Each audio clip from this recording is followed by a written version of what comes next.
ChatGPT can improve your resume, making it clear, professional, and tailored to the job you want.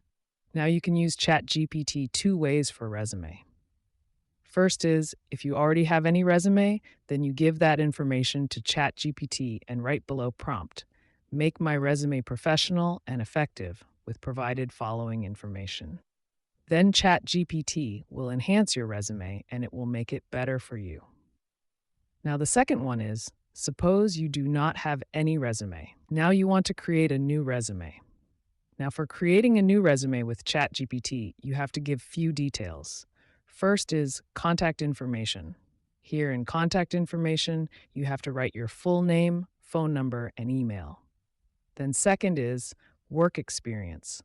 Here you have to write your job titles, duration of work, and company name. Third, you have to give education details like schools, degrees, graduation dates. Fourth, you have to write you skills like software development, web design, graphic design, etc. Then fifth is certifications, awards. So here, if you have any extracurriculum activities or you have any achievements, then you have to write it. And final is languages. Here you have to write how many languages you know.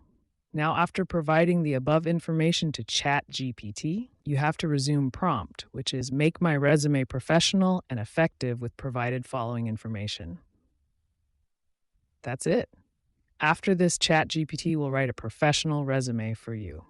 So this way, you can use ChatGPT for a better and professional resume.